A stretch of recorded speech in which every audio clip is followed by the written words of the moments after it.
How to move from one reality to another. Hey, I am your host, Sky Cheyenne, of course, and welcome back to another episode of Rebuild Reality, where as always, we talk about who we really are, why we're here, and how all of this stuff works. Now, as we know, when we think of something, it creates an image in our mind. It creates a picture in our mind. Well, that picture of whatever it is that you're focused on is a potential reality. In fact, it's even more than that, because consciousness comes first. Consciousness creates matter. Matter does not come first and then consciousness just pops up. Consciousness creates matter.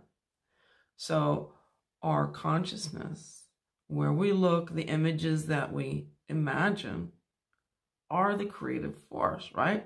So you can't think of anything that doesn't have the potential to become a physical reality in your experience. And in fact, it's actually a lot more than that, because when you see a picture, a scenario, you are in that moment literally already seeing another reality that already exists. Because if everything exists, if all potentials exist, because everything is infinite, then whatever you can imagine as consciousness, as the creative power behind everything, it does exist. And that's like, hey, here's an option. Whatever you can think of is an option that you can have, right? So since consciousness creates matter, anything you visualize actually begins in that moment to come together. It starts to form right then and there when you're focusing on something. And I actually know someone who sees this happen. They have the ability where they are literally seeing the matter, the particles begin to come together when they are focused on something. So it's literally happening when you think about it in that moment. So as soon as you focus on something, it begins to come into form, to be pulled into your reality, to be pulled into your personal reality, right? So the thing is that we either don't persist in it, we don't persist in the belief of it, or we just kind of lose focus and we're like, no, it's not going to happen. And we give up, right? Because we don't believe it. We don't understand that it's literally already happening, and the more you're like, yep, I'm driving that way, I'm driving that way, I'm driving that way, the more it's going to be your destination. Because what we do all the time, of course, is we're constantly thinking and looking at the things we don't want. So we're constantly steering that way. That's how powerful your focus is. You will keep that in your world if you keep looking at it. If you keep looking at it, you're going to keep steering that way. It's just like, if you've ever been in your car and you start kind of looking at something and something, the next thing you know, you're heading that way. You're heading off the road into the weeds, going that direction instead of the direction you want to go in. And that's how powerful your focus is, because it's going to make that your reality now. Turning your car over is going to be your reality if you're looking in the ditch. So this is exactly why your focus, along with your ability to believe, are the most powerful things that you own. Because it is these things that are, when they talk about it in scripture, that create worlds. The power that creates worlds, that's it. That is it. Your focus and your belief in it is the power that creates worlds. Absolutely, right? So that means that it matters a lot where you point that thing, because when you're pointing that thing somewhere, you are creating an opening between the life that you don't want anymore and the life that you do want. That's what opens up that doorway. So you can literally think of it as a gateway. You can think of it as a stargate from one reality into another, because you are consciousness. That's what you actually really are. When you leave this body, you're still going to be that consciousness that's still like, oh, what do you know? I'm still aware of myself. I'm still here. I'm not in that reality, but I'm still me, So your consciousness, this is how it travels. And reality follows, matter follows. Your consciousness goes first. Then your reality, it's creating your reality as you're going that way. Wherever you're focusing your focus, you're building, you're creating that new reality, So this is how we actually travel from one reality to another. And now, as I've said before, that's why everyone wants your focus. Everyone wants your focus. The internet. A net for your mind, a net for your focus. Because let's face it, we're like, okay, I want this stuff and I'm going to imagine it, blah, blah, blah. But how much do we really think about it? No, we spend all of our time, all of our power, all of our energy all day long thinking about on all the stuff we don't want. And then we wonder why that 5-minute thing that we thought about one time isn't here yet. Oh my God, I can't believe, I didn't get it. Why didn't I get it? Well, because you haven't made it your reality. You haven't made it your main focus. You haven't made it your belief that, yep, I'm doing it. That's where I'm going. And I know this other stuff is going on. And even though I've got to do these things during the day, I'm putting my belief, my focus on those things that I do want, right? So, but your focus, it's your power. That's where your power is. You can think of it like fuel. So whatever you put that focus on, you put your attention on, what you think about all day long, what you're looking at and stuff is where your power is going. It is a creative force. It creates. That's what it does. So your focus is literally a currency. And a lot of people talk about this nowadays, with the internet and stuff. That, people who become famous because they're getting all the attention, right? They're getting all the focus. They're getting everyone to look at them. Look at me, look at me. And everyone's looking at them. Well, that's what focus does. It validates it. It says, oh, look at that. Hey, everybody, look at this. We're focusing on it. We're validating. We're saying it's important. And when we do, it becomes more powerful.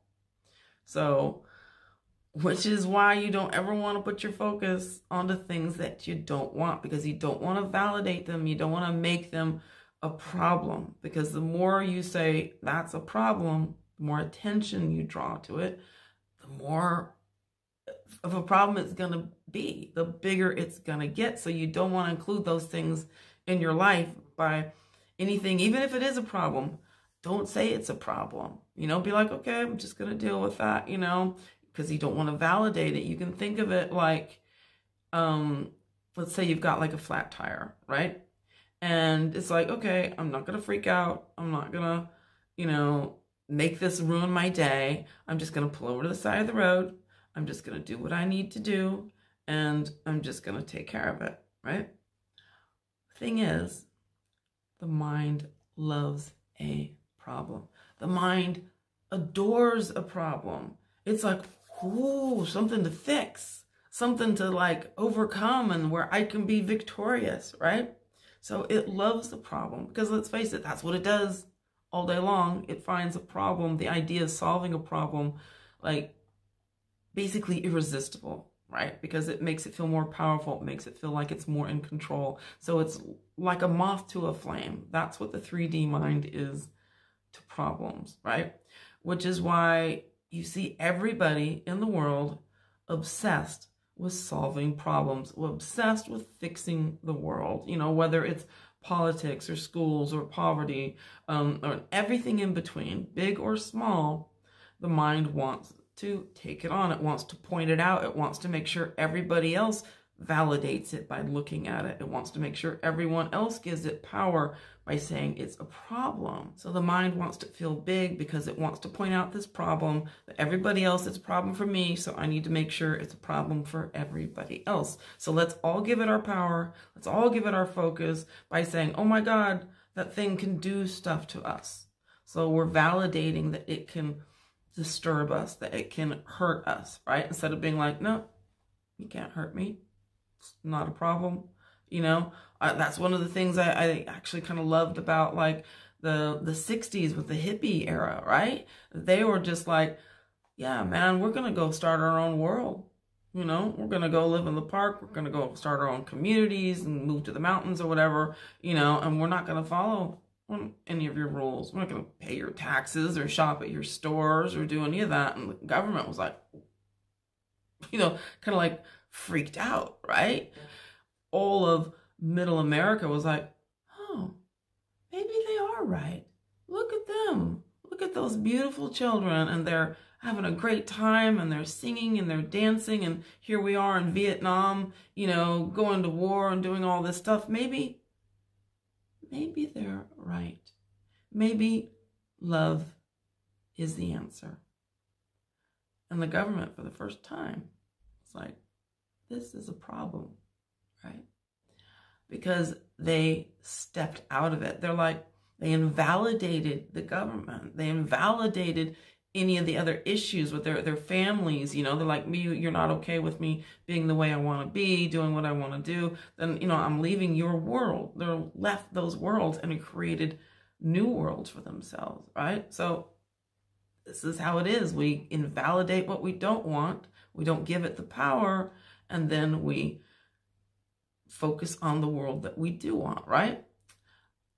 But because we keep making certain things a problem and saying, this is bad, we have to fix this, has it ever actually fixed it? The more we look at something, the bigger a problem is, as all of us going in and making it more powerful made it go away. Well, yeah, certainly sometimes when we're like, okay, time to take action, you know, but by then it's become so big, so massive that the whole world gets involved, right? So we make something that was an issue, but on this level, huge, because we keep looking at it. And where our focus goes, our power goes, because you can't make anything less by looking at it, right? Because when you think about it, how can anything go away if we keep looking at it? You know, no matter where it goes, we keep looking at it. Well, it can never fade into the background. That reality, because we keep validating it, can't go away if we keep focusing on it. It's kind of impossible, isn't it? So it's better to be like, okay, you just kind of do what you need to do, but give it as little power, as little validity, you know, as you can. Be like, because that's what it wants. It wants to be the scary monster. Ah, I have control over you. And if you're like, yeah, well, bye. It's like, oh, it's like, you know, it's the invalidation of things that takes their power away from them, right? So if someone is creating an issue, as much as it's possible, stop playing their game. Stop validating those things as a problem, as an issue in your life. Stop seeing them as having the ability to do things to you, because they want to involve you in a tug of war, right? Any issues, any problems. And we're not just talking on a big world scale. We're talking about in your personal life, anything that you see as a problem.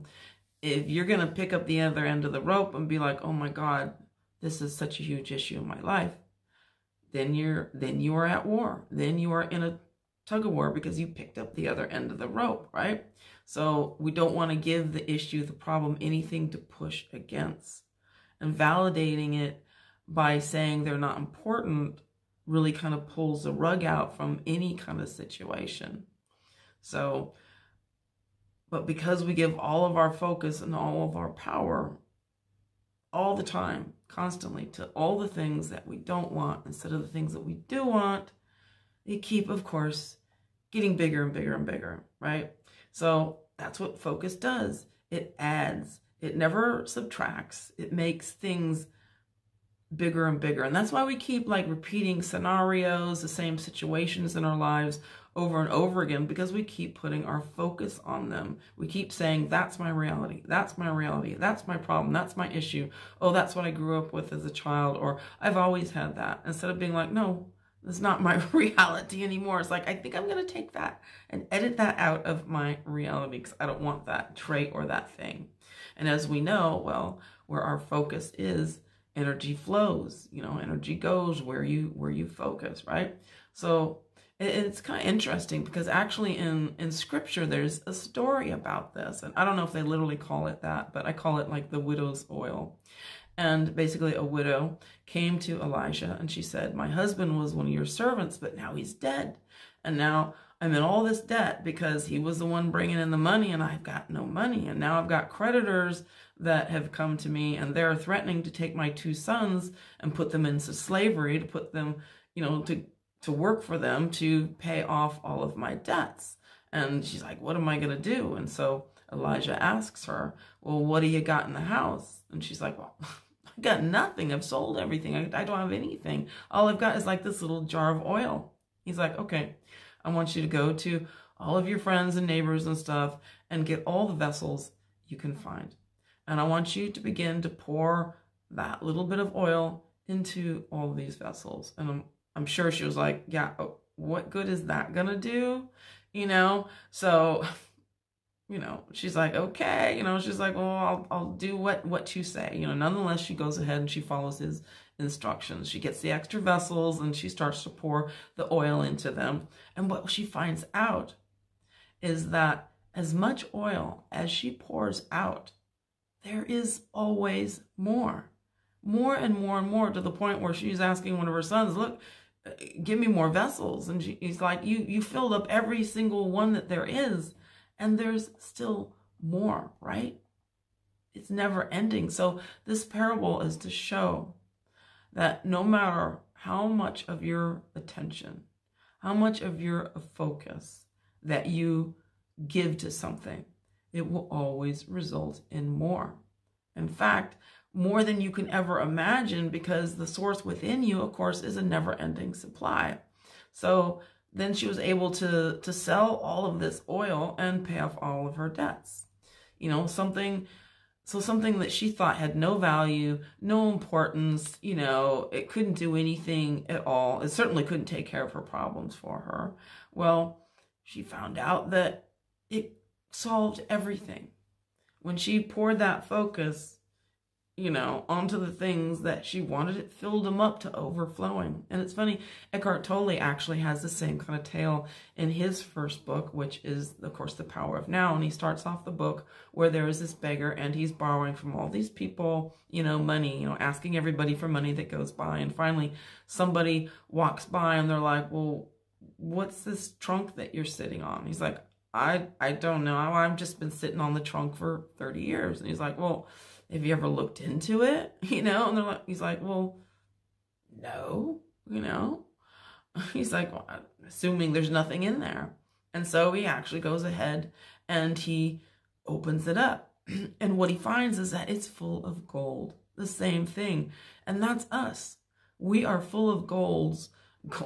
We are full of gold, excuse me, in places and in ways that we never even thought of before. Things that we thought had no value at all, things like our focus, are our gold. So our focus is the gold that we are sitting on. It's like the jar of oil that we think doesn't make any difference at all, doesn't have any value, but it's got all the value in the world. Once we start to pour it onto the things we want instead of the things we don't want, then we strike gold. It's one of the most precious possessions that you have. So don't place it on the things that you don't want. Because what do? All day long, we place that precious gold all over all of this junk that makes no difference at all in our lives. We pour it down the drain. Now, most people are like, oh, I didn't get my manifestation. Well, what are you spending all your time thinking on? Where is your focus? Is it on the things you want or the things you don't want? Because you don't want to place that massive creative force onto anything that you don't want, When you focus onto something, you are opening up a doorway to that place, right? And that's not just figurative, because we are consciousness. What you focus on is where you go.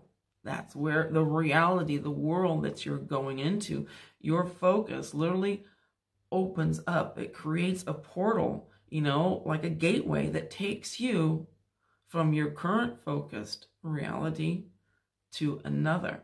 And that can be a better one or it can be a worse one. So this is the creative power that moves you to the world you want to live in, the life that you want.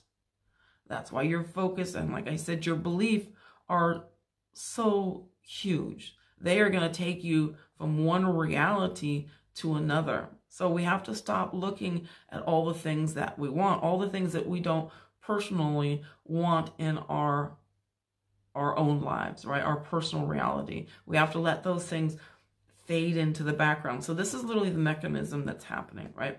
Wherever you put your focus, wherever you're like, yes, yes, yes, yes, yes, I want that, I'm going that way. Because, you know, like when you drive, okay, you drive. I think sooner or later, all of us at one point have done this, where you're kind of like looking at something, you're trying to reach for something, and next thing you know, you are going that way. You will go the way you are looking, and so will your life. And you don't want to end up in the weeds. You don't want to end up in the gutter, overturning the whole apple cart here, because we're looking in the wrong direction, right? So we want to look where we're going, where we want to go. And because we're so focused on that, what happens is that we pull this, and this is the action that takes place. We're pulling this reality, we're making it more solid, we're pulling it towards us, and we're letting the current one fade into the background because we're not looking at it. We're not paying attention to it anymore. We stop validating. We stop giving it so much power, right? So we want that to fade into the background because we're looking this way, you know, and it's this kind of like this little flies buzzing around your head. You know it's still there, and you're kind of having to go through these actions, but you're putting all your power and your focus on the reality of the world that you do want. And so you can pull it in. You want to pull it in because that's the action that is actually happening, that's actually taking place there. So putting our spotlight and our focus on the world we don't want or that we do want, instead of the one we're trying to leave behind, right? So when we realize finally that our focus, that we're just pouring on everything, every single thing in the world, it's so valuable, so important, that is where your gold is. That is where the treasure, that is where your kingdom is. The kingdom of heaven, the kingdom of God is within you. It is your focus. It is your belief. It is these things that have all the value, that will get you everything that you want when you understand the power behind them. And that is how you move from one reality to another. So I am, of course, hanging out here with you as your host, Sky Cheyenne. And thank you for coming along with me on the ride here at Rebuild Reality. Again, thank you for validating this information, for validating this channel in your life by giving it your focus, by giving it your attention. Thank you. Thank you for liking, subscribing, sharing, commenting. Thank you for being here as a part of my reality too. And I look forward to seeing you here next time on Rebuild Reality.